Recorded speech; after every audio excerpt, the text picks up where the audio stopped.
I have a very, very low return rate. And most of the problems I get with customers calling are problems with them not being able to find gears after they put the transaxle in. And that's what I want to discuss right now, because different transaxle shops do things differently.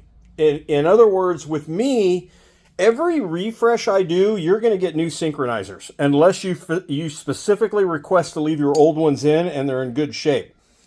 But one of the problems that I see a lot, and I think it's personally, I think it's one of the reasons why a lot of the transmission shops like to leave the old synchros in if they're good, is because synchros are a wear and tear item.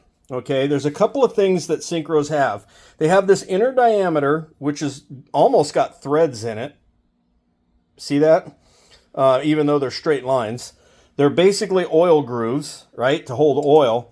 And then you've got the actual cogs, or whatever you want to call them, on the outside, the teeth that actually hold the synchro in place. You see that? And then they're V'd so that they help center themselves. Well, what I'm trying to get at is one of the biggest questions I get a phone call on, even from other transaxle builders that have done something. They'll call me and they'll say, hey, I put the transaxle in and I can't find any of the gears, or I can't find second gear, or pick whatever gear you want.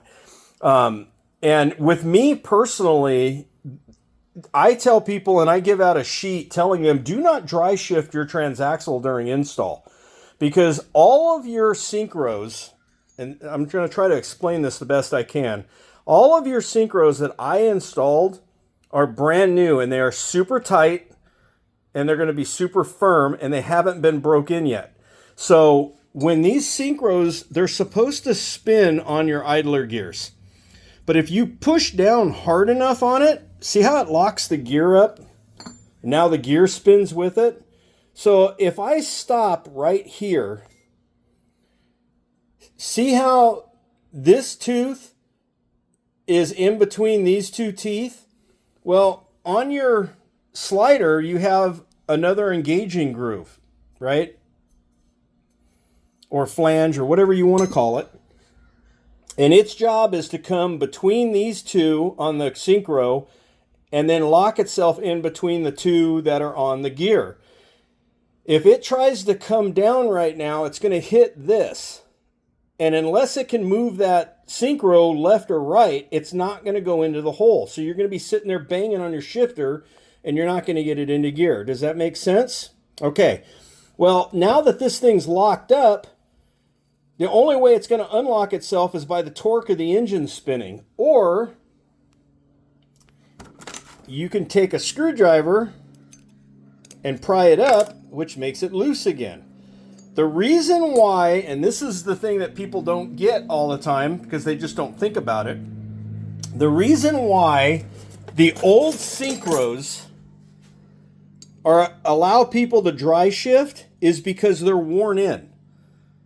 Okay, all the high spots have been cut off from running. You've shifted in and out of gear, hundreds and hundreds of times. So all these are all worn, and everything's just easy to manipulate, right? So typically this is not going to bind on your gear, and when the slider is being pushed down, it will literally rotate this, and then the gear will drop in. On a brand new synchro, the synchro will almost screw itself on while we're moving it around on the bench. And, you've got 4 of these, one on first gear, second gear, third gear, and fourth gear. All of the gears have an idler. So that's why it's incredibly important not to dry shift your transmission when you get it back from the builder. Wait until you've started your engine and you go through your gears. Now that brings up a whole nother topic. And the next topic is clutch assemblies. Ian's going to get all excited and clap for me on this because it's something that doesn't get talked about a lot. But clutches have an awful lot to do with damage in a transmission on multiple levels. It almost can do its own video.